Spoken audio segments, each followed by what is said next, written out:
आइए जानते हैं आयुष्ग्राम चिकित्सालय में उपचार कराने के पश्चात रूमेटाइड अर्थराइटिस रोगी सैल शाही जी का अनुभव। देश में रूमेटिक अर्थराइटिस, रूमेटॉइड अर्थराइटिस, इसमें जोड़ों का दर्द होता है। इसकी एक बड़ी व्यापक समस्या बनी हुई है। मॉडर्न मेडिसिन में आज तक इसका कोई कारण नहीं खोजा जाता। इसमें आगे पॉजिटिव हो जाता है, सी रेक्टिव प्रोटीन बढ़ जाता है। आज भी चिकित्सा वैज्ञानिक कहते हैं कि इस रोग का कारण क्या है, आज तक हम खोज नहीं पाए। जब आज तक कारण नहीं खोजा जा सका, कहते हैं ना कि कारण नहीं खोज पाए हम। जब रोग का कारण नहीं खोज पाए तो इलाज क्या होगा? तो उसमें क्या है, सिम्टोमेटिक ट्रीटमेंट देते हैं, लक्षण के अनुसार चिकित्सा देते हैं। लेकिन आयुर्वेद में अनादिकाल से इस रोग की अच्छी चिकित्सा होती आई है। हमारे ऋषियों मुनियों की चरक, सुश्रुत, वाग्भट, धन्वंतरी के सिद्धांत, सूत्र इस रोग की चिकित्सा में अच्छा मार्गदर्शन करते हैं और उनके सूत्रों के अनुसार चिकित्सा करने से रोगी लाभान्वित होते हैं। आयुष्ग्राम चिकित्सालय चित्रकूट में निरंतर इस तरह के रोगी आते हैं और लाभ उठाते हैं। हमें बड़ी प्रसन्नता होती है जब हम उनको ये देखते हैं कि चलने फिरने के लिए मोहताज थे, घुटने टेढ़े हो रहे हैं, जोड़ मुड़ रहे हैं, दर्द से करा रहे हैं, कोई पेन किलर काम नहीं कर रही है, और उस समय आयुष्ग्राम चिकित्सालय में आयुर्वेद चिकित्सा से उनको लाभ होता है।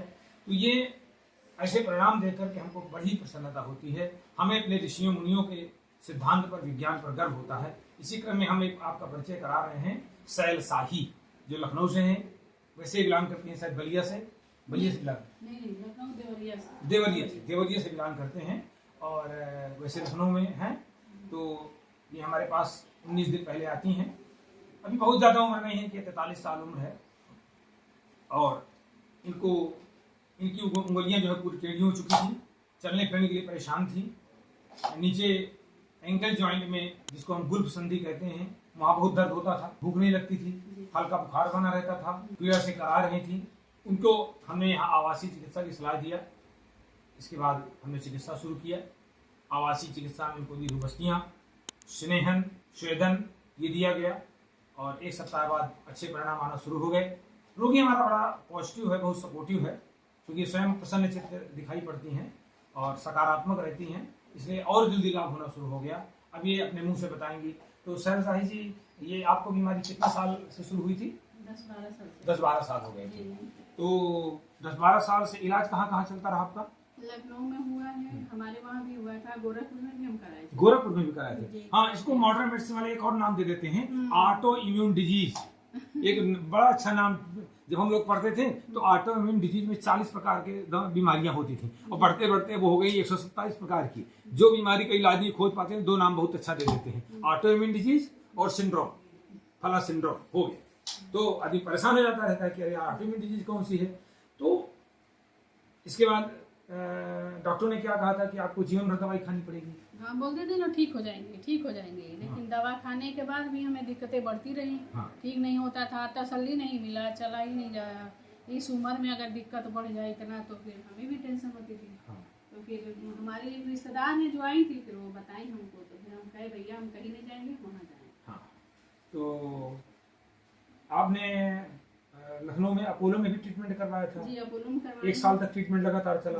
तो वही दवा खाती रहे, फोलिट्रेक्स और क्विनिन सल्फेट, हाइड्रोक्विनिन सल्फेट और फोलिक एसिड, एक पेन किलर डोलोनेक्स डीटी हो गई, वो खा रही हैं आप पेन किलर। अच्छा, पेन किलर खाते खाते आपको दिक्कत होती रही है? जी, शरीर में सूजन हो जाता है मेरे पूरा। हाँ, वो तो आदमी किडनी भी खराब हो जाती है धीरे धीरे करके। सब लोग यही देखते बोलते हैं वजन इतना बढ़ गया है, इतना मोटी हो गई। अच्छा, पहले आप इतनी मोटी नहीं थी? जी नहीं। अच्छा, इतना मोटी नहीं थी। यहाँ भी आने के बाद भी अभी ठीक है। नहीं, अभी तो अब तो और अच्छे हो जाएंगे। आपको 1 साल तक ट्रीटमेंट करना है। ये कठिन बीमारी नहीं है। सी रेक्टिव प्रोटीन, इसमें ये मेटाबॉलिज्म डिसऑर्डर की बीमारी है। प्रोटीन का प्रॉपर पाचन नहीं हो पाता है, मंदाग्नि हो जाती है, डाइजेशन इसमें पूरी तरह से गड़बड़ हो जाता है, इसीलिए इसमें ज्वर हो जाता है। तो धीरे धीरे करके हम लोग क्या करते हैं इस चिकित्सा में, ये प्रोटीन का प्रॉपर पाचन होने लगता है। इसकी चिकित्सा हम लोग पेट से ही शुरू करते हैं कि पेट की अग्नि ठीक हो जाए, पाचन ठीक हो जाए, धीरे धीरे करके ज्वर चला जाता है। अच्छा, यहाँ आने के बाद आपको कोई अंग्रेजी दवाई तो नहीं दी गई? नहीं, बल्कि जो अंग्रेजी दवाई खाती थी उनको बंद कराया गया, बंदी कराया गया, और उसके बाद भी दर्द नहीं हुआ ज्यादा।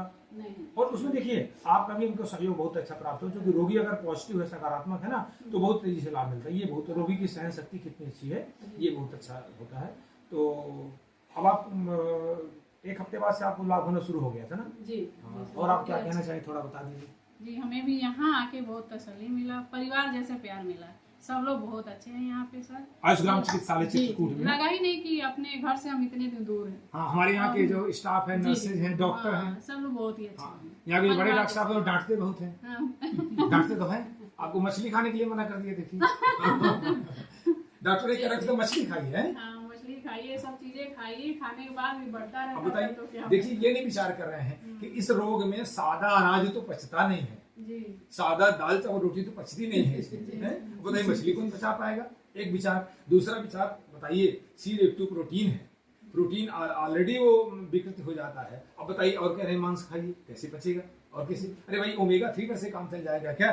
कि विटामिन ए घर से काम चल जाएगा? इतना देख करके आप मछली खिला देंगे क्या किसी को? और फिर दूसरे जीव खा के कौन व्यक्ति सुखी हो सकता है? ये आयुर्वेद का सिद्धांत नहीं है। चलिए, और आपके परिवार में सब लोग ठीक हैं? हमारी शुभकामनाएं सही जी, वो आप प्रसन्न रहें, सुखी रहें, और आपका भी स्वभाव बहुत अच्छा लगा।